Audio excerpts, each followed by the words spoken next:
The Shadow Within, Part 1. Jack lingered on the sidewalk, his gaze fixed on the modest house nestled under the twilight's soft cloak. The last hues of the setting sun cast a gentle glow on the residence, as he watched Sara through the slightly parted curtains of her living room. She moved with a solitary grace, her short brown hair framing the starkness of her piercing blue eyes, eyes that seemed to cut through the mundane and into the very fabric of one's being. Evening routine, just like clockwork, Jack murmured to himself, a wry smile tugging at the corner of his lips. For months now, Jack had been a silent observant of Sara's life, an unseen specter haunting the fringes of her life. He was intimately familiar with the rhythmic cadence of her daily rituals, from the early morning light that brushed her cheeks as she sipped her coffee, to the way she fussed over her houseplants with tender, loving care. His knowledge of her went beyond what any neighbor might claim. It was thorough, invasive, almost intimate. He even knew the scent of her shampoo, a floral fragrance that lingered in the air long after she'd left for work. "Green tea with jasmine," he whispered, closing his eyes for a moment, savoring the imagined aroma. Jack shifted his weight from one foot to the other, the concrete beneath him cold and unyielding. He felt a perverse pride in the depth of his observation, how he could chart her life like an unseen cartographer marking the contours of a secret land. "Another night alone, Sara?" he thought, his heart thrumming with a dark anticipation. "Another book, another quiet evening," he continued, his voice barely above a breath as he watched her nestle into her sofa, the soft lamplight casting a halo around her. "Always so self-reliant?" "It's admirable, really," Jack mused internally, but his thoughts twisted with a sinister thread. "But everyone has a breaking point." He clenched his hands into fists, feeling the all-too-familiar hunger gnawing at his insides, a yearning that was bound to the essence of who he was.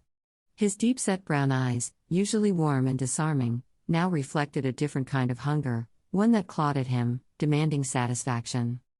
Mustn't get too close or linger too long, he warned himself. The rules of the game were clear, and he had played it well so far. To be seen was to lose, to disrupt the delicate dance of hunter and prey. "Freedom's just on the other side, isn't it, Sara?" Jack said softly, though the street remained empty, his words swallowed by the coming night. "You've been chosen. I'll free you from your solitude, from the burden of your life." The street light flickered overhead, casting shadows across Jack's face as he took one last look at Sara sitting alone contentedly in her modest home. And yet, there was a shadow within him, too, a darkness that no light could touch, one that whispered of the terrible things hidden in the guise of an average man. "Another night, Sara," Jack decided, turning away from the house with an unsettling resolve. "Soon you'll be freed." The stillness of Sonora Lane was almost palpable, broken only by the occasional drift of leaves scuttling across well-manicured lawns. Each house stood like a silent sentinel guarding the secrets within, their uniformity a testament to the quiet lives unfolding behind closed doors. Sara's little house nestled among them, its modest facade hiding the life of a woman cocooned in self-imposed exile. Sara preferred to be alone. "It's better this way." Such tranquility, Jack murmured from his vantage point, his voice a whisper lost in the background of the typical sound of suburban life. His gaze was fixated on the lone figure moving behind the sheer curtain of the front window. Sara, unaware of her audience, strolled through the living room with the grace of a ballerina. She watered a collection of potted plants perched on the windowsill, her movements tender and deliberate. Streetlights streamed in, casting a halo around her as she worked her way through her small green oasis. "Each one's got a name, I bet," Jack mused to himself, knowing how she whispered to them, nurturing them with words meant for no other ears. "Thirsty, aren't you?" Sara spoke softly to an ivy plant, her fingers tracing the delicate veins of its leaves. The corners of her mouth lifted in a private smile, a moment of communion between nature and nurturer. Jack shifted his weight, the concrete cold beneath him despite the warmth of earlier that day. He watched intently as Sara settled into an armchair, a book cradled in her hands. He could almost hear the soft rustle of pages turning, each one a leaf in the quiet forest of her solitude. "What world are you escaping to today, Sara?" he pondered, imagining the plot lines that captivated her, the characters that kept her company. "Escape? Is that what we both seek?" His own question surprised him, the interior thought unearthing a kinship he hadn't considered before. His heart thrummed a little faster, not just with hunger but with something akin to understanding. "Maybe you're not so different from me," he conceded, the admission leaving a bitter taste in his mouth. It was a dangerous path to tread, finding common ground with his prey. Focus, Jack, he chastised himself, shaking off the errant emotions. This wasn't about empathy, it was about hunger, about need, the need to free her from the burden of life. Yet, as he watched her rise and move to a small desk cluttered with personal projects, the lines between them blurred further. There, amidst the chaos of creativity, she found order. Pieces of jewelry lay half-assembled, beads lined up like colorful constellations against the wooden surface. Her concentration was absolute, a fortress of focus that Jack admired. And resented. "It's a shame, such beauty in isolation," he whispered, more to himself than anyone else. "But beauty needs to be seen, doesn't it, Sara?" The irony was not lost on him. He saw her, every facet of her existence, and yet she remained blissfully ignorant of his penetrating gaze. "Soon, Sara, soon I'll free you," he repeated, the word a mantra to steel his resolve. The coming night would bring with it action, satisfaction, release. But, not now. Jack rose from his perch, blending back into the shadows of the peaceful neighborhood that was anything but ordinary. As he walked away, circling the neighborhood to not draw attention to himself, the echo of his footsteps was a lonely counterpoint to the silence of Sonora Lane, where the darkness held more than just the promise of night. "Gotta move, don't draw attention to me," he said with a boyish grin. "He's getting good at this game, too good." The comforting scent of tomato soup wafted through the modest kitchen as Sara stirred the simmering pot with a wooden spoon, her movements methodical and unhurried. The faint sound of the spoon clinking against the pot's edges formed a homely rhythm in the quiet house. Outside, the lavender twilight cast long, reaching shadows that crept up to the windows, as if curious about the solitary woman who resided within. "Perfect," she murmured to herself, tasting the soup and finding the seasoning just right. Her piercing blue eyes reflected the satisfaction of someone who took pleasure in simple comforts. She poured the thick, tasty soup into a bowl, the steam curling up like soft tendrils reaching for solace in the cool air of the kitchen. "Okay, let's see what's new tonight," Sara said, remote in hand, as she settled onto her well-worn couch. The cushions conformed to her body, a testament to many evenings spent exactly like this one. A vibrant nature documentary flickered to life on the screen, bringing bursts of color and life into the room. Sara's eyes were drawn to the exotic landscapes and creatures. The thought of exploration was exciting, as long as it was from the safety of her home. Meanwhile, from across the street, Jack returned to watch, to learn, to memorize. His deep-set, focused eyes were fixed on the flickering lights that danced across Sara's curtains. "You find your escape in these little rituals, don't you, Sara?" he whispered, his voice barely breaking the silence of the night. He imagined her curled up inside, losing herself in the fabricated realities that flickered before her. As the clock chimed 9, marking the passing of another hour, Sara rose, stretching languorously before moving room to room, her hands trailing over the light switches, the soft click signaling the end of day. Jack's gaze followed her shadowed figure through the fabric of the drapes. Her routine was a dance he had come to know by heart. "Good night, world," she said softly, though there was no one to hear her words but the walls. With each turn of a lock, her home became a fortress. Sara checked each one twice. "Trust but verify," she said to herself. Trust didn't come easy, and self-reliance was her creed. Safe. Secure, she reassured herself, while Jack's fascination grew with every affirmed bolt.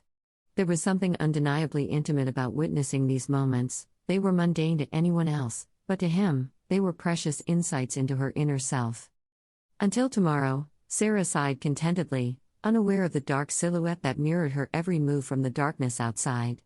She disappeared from view, leaving Jack alone with the silent houses and the cold embrace of the night. Tomorrow indeed, Jack mused, the anticipation curling inside him like a dormant serpent. As the neighborhood plunged into quiet slumber, he turned away, carrying the image of Sara's nightly ritual in his mind's eye, a ritual that, unbeknownst to her, they shared. "Sweet dreams, my dear Sara," he muttered, stepping back into the shadows that seemed to swell eagerly around him. But the night was not yet finished. In the distance, a dog barked sharply, shattering the stillness, a harbinger of the unseen and unheard that prowled just beyond the veil of tranquility. The hunger inside Jack was a living thing, an incessant gnawing that clawed at his very soul, demanding to be satisfied. He stood motionless on the sidewalk, the cool night air prickling his skin as he watched Sarah's house, her silhouette cross the drawn curtains on her way to her room. His breath fogged before him, and he drew it back sharply, not daring to disturb the sacred quiet of the night. Must free her, he whispered under his breath, his words a sinuous thread unraveling in the darkness. It's mercy. Liberation from the solitude that chains her, she's chosen. Jack's gaze fixated on the last flicker of light in Sarah's bedroom window, as he crossed the street to get closer to her house. Get close, but not too close, Jack whispered to himself. A rapid movement caught the corner of his eye. It was a shadow, no, darker than any shadow had the right to be, a distortion, a nothingness that swallowed the weak glow of the street lamps. For a moment, Jack forgot himself, his eyes trailing after the formless specter that danced just out of clear view. Impossible, he murmured, feeling an icy shiver snake up his spine. Shadows don't move like that. Hello? The voice severed the night like a blade through silk. Startled, Jack spun around, his heart pounding with the force of a drum. He locked eyes with Sara, who had stepped outside her front door, confusion etched across her face. Her piercing blue eyes, wide and searching, met his, and in that instant, he knew he'd been careless. Is everything okay? Can I help you? Sara's voice was steady, but underneath lay a tremor of unease. She wrapped her arms around herself, her gaze never leaving Jack's figure. Jack nervously looked around. Where had the shadow gone? Was it really even there? No, everything is okay, Jack replied, forcing a smile that felt like a distortion on his own face.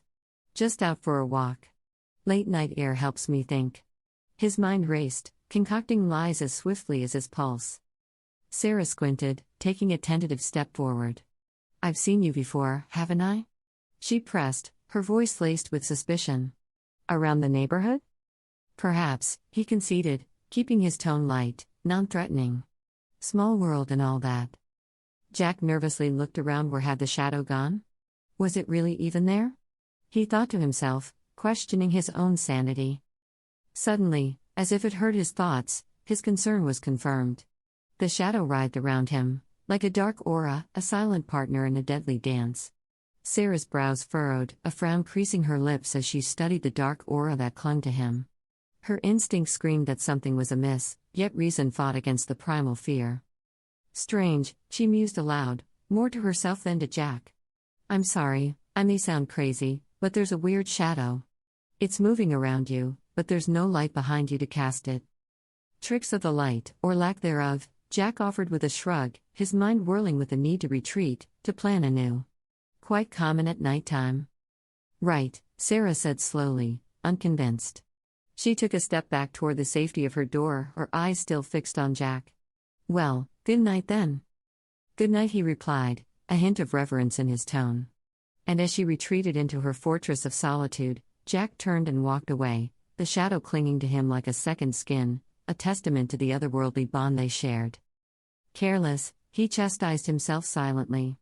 That was too close, can't afford mistakes. As he disappeared into the night, the unspoken promise hung heavy in the air. Soon, he would return, driven by the inexorable hunger within. Sara, unbeknownst to her, had become chosen, destined to be freed from the burden of living. But for now, she remained safe behind her locked doors, unaware of the fleeting glimpse of something unusual, a whisper of destiny's call, that lingered outside her window. The night lay draped over the neighborhood like a moth-eaten shroud, the quiet so profound it bordered on the surreal. Occasionally, the silence was broken by the distant hum of a car engine as it rolled past, its headlights briefly illuminating the skeletal trees that lined the street before succumbing once more to darkness. Dogs barked intermittently, their cries echoing through the empty streets, a reminder that life still stirred within this serene suburban neighborhood. Jack walked at an uneven pace, his footsteps soft against the pavement. As he moved, he could feel the weight of exhaustion pulling at him, a physical manifestation of mental fatigue that clouded his thoughts. Shouldn't be this tired, he muttered to himself, each word punctuated by puffs of visible breath in the chill air. Just need to keep it together. But something inside Jack rebelled against his self-assurances. His body felt exhausted, each step an effort of will. The hunger that drove him had receded to a dull ache, but it was replaced by a feeling of impending doom. He tried to shake off the feeling, attributing it to the adrenaline crash after tonight's unexpected encounter with Sara. Focus, Jack whispered, commanding his trembling limbs to obey. You just need some rest. As he approached his house, the sense of unease peaked within him. By the time he fumbled with his keys and stumbled through the front door, a wave of dizziness washed over him. With great effort, he managed to kick the door closed behind him. Wow, what's going on? Jack slurred, the walls of his home tilting and warping around him. He groped blindly for support, finding the back of his couch and collapsing onto it. He lay there, motionless in the dark, his mind churning with fractured thoughts and fears. Can't let this happen, he gasped, panic threading through his confusion. Sara doesn't suspect. I have to. His words dissipated into the darkness as his eyelids grew impossibly heavy. Surrendering to the fatigue, Jack fell into a deep slumber, a sleep devoid of dreams, yet fraught with a perilous emptiness. Hours later, the sharp sting at the back of his throat roused him from unconsciousness. Jack's eyes flickered open, the world coming into focus slowly, painfully.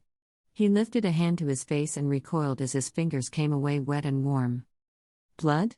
He rasped, staring at the crimson smear on his hand. The metallic scent filled his nostrils, intensifying the nausea that roiled in his stomach. Why? He rose unsteadily, making his way to the bathroom mirror. The reflection that stared back at him was paler than usual, the brown eyes that normally held such calculated intent now clouded with confusion. And from his nose, a trickle of blood made its slow descent, stark against his pale skin. Something's wrong, Jack admitted, the truth of his condition settling in. This isn't just fatigue. His heart hammered in his chest, not just with fear, but with the realization that something beyond his understanding was at play. Does it have something to do with the weird shadow thing he saw earlier? Didn't Sara say something about a weird shadow over him? Had it latched onto him, draining his strength, leaving him vulnerable? Tomorrow, he promised his haggard reflection. I'll figure it out tomorrow.